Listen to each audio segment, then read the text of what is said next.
In 1898, in a remote stretch of East Africa, something was hunting men, not for territory, not out of fear, but for food.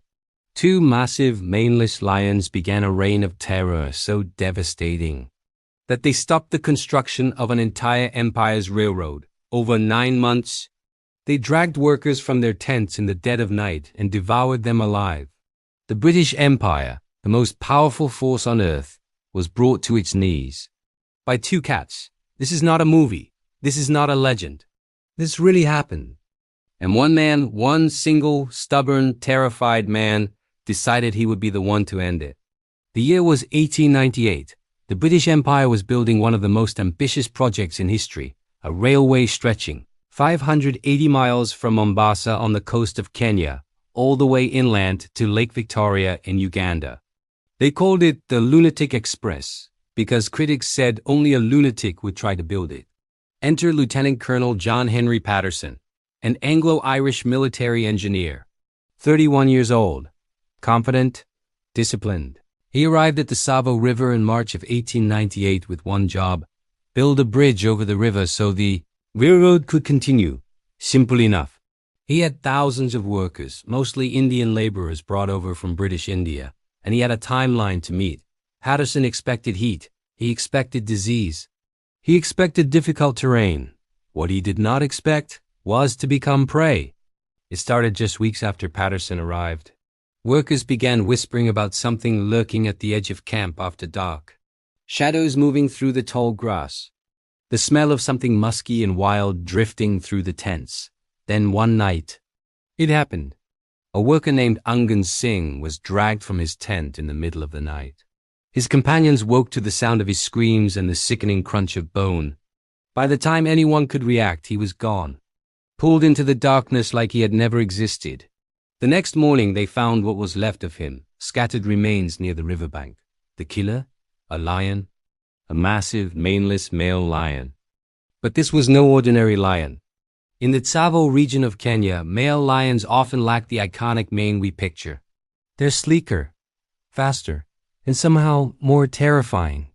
Because without the mane, they look less like the noble king of beasts, and more like what they really are: pure, efficient predators. And there wasn't just one, there were two. What followed was 9 months of absolute horror. The two lions, working as a team, began systematically attacking the camps, night after night after night. And they were smart, terrifyingly smart. Patterson ordered the workers to build bomas, thick circular fences made from thorny commiphora bushes, around every camp. The kind of barrier that would stop any normal predator. The lions? They found gaps. They jumped over them. They broke through them.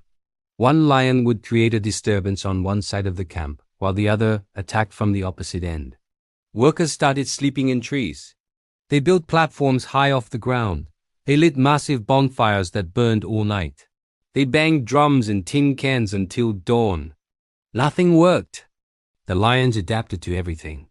One account describes a lion entering a tent with 12 men inside. It grabbed a worker, dragged him out through the canvas, and the other 11 men were so paralyzed with fear that not a single one moved. They could hear the sounds of their friend being eaten just 50 yards away. The workers gave the lions names. In Swahili, they were called things that roughly translate to the ghost and the darkness, because one always seemed invisible, a phantom you could never see, and the other came with the night itself as if the darkness had teeth. Work on the bridge ground to a halt. Hundreds of workers fled. They refused to return. And Patterson, the man responsible for this entire project, realized that if he didn't kill these lions, the railroad would fail, his career would be over, and more men would die. So he made a decision. He would hunt them himself. Now here's where the story shifts from horror to something else. Because John Henry Patterson was not a professional hunter, he was an engineer. He'd done some hunting before, sure, but tracking and killing two of the most dangerous predators on the African continent. In the dark, while they were actively hunting him? That's something else entirely, but he had no choice. And he refused to quit. Patterson tried everything. He built elaborate traps, rail cars converted into cages with spring-loaded doors, baited with live goats. The lions ignored them. He set up shooting platforms overlooking spots where the lions had attacked before. He would sit all night, alone in the freezing cold, rifle across his lap, staring into absolute darkness, listening for any sound. And the lions seemed to know. They would circle his position. He could smell them. He could hear the grass parting. But he couldn't see them. It was psychological warfare, and the lions were winning. One night, Patterson sat in a hunting blind near the hospital tent, which, horrifyingly, the lions had begun targeting because the sick and injured couldn't run. He waited for hours. Nothing.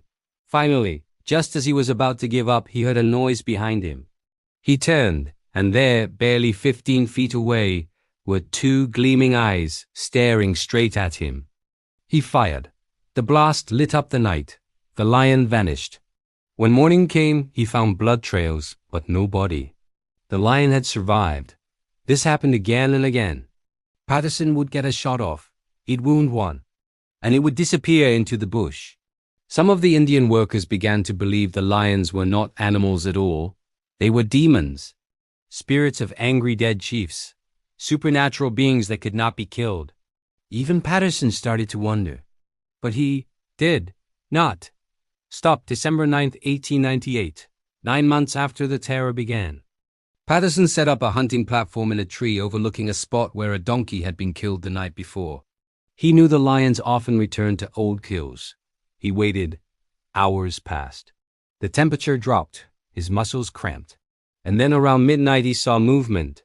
A massive shape emerged from the bush, slowly, deliberately. The first lion, the ghost.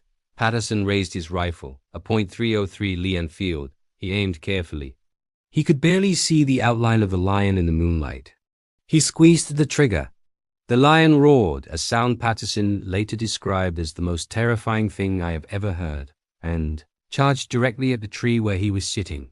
Patterson fired again and again.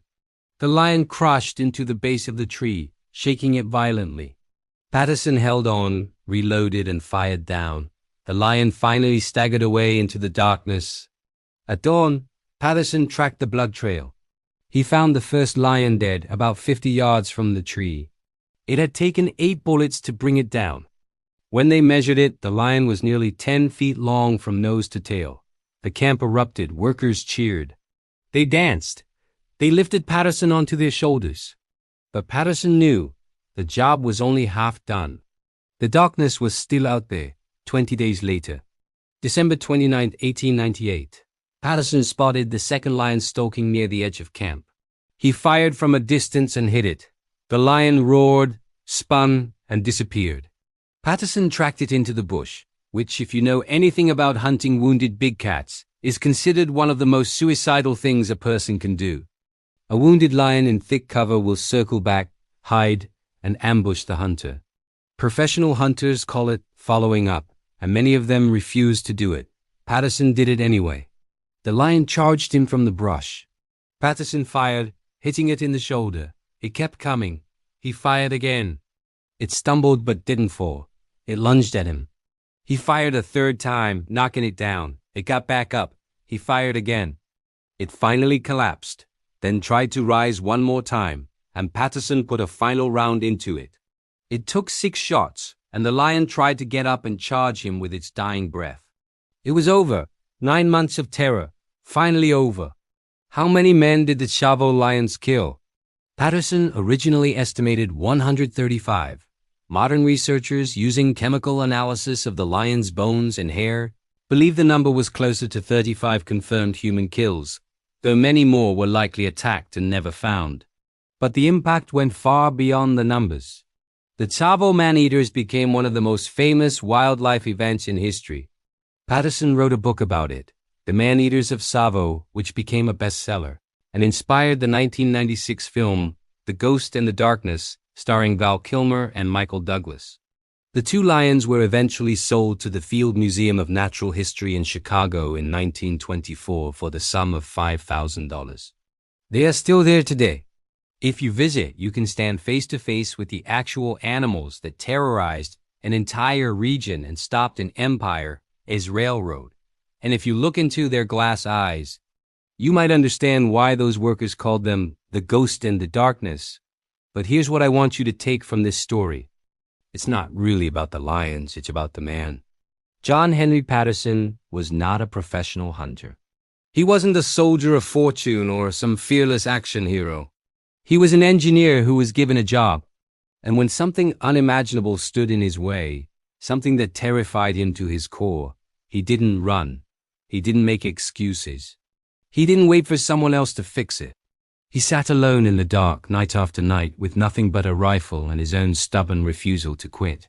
And eventually, after months of failure and fear, he won. We all have lions in our lives. Not literal ones, but things that stalk us, things that keep us up at night, things that seem impossible to overcome. Fear, failure, loss, the voice that tells you you're not strong enough, not smart enough, not brave enough. Patson's story tells us one thing. You don't have to be fearless. You just have to show up, night after night, shot after shot, until the thing that's hunting you falls. If this story gave you chills, smash that subscribe button. This is the Tiger Stories, where we bring you the most incredible, real stories of humans and animals that you won't believe actually happened. Drop a comment below. Would you have stayed in that camp? Or would you have been on the first train out? I'll see you in the next one.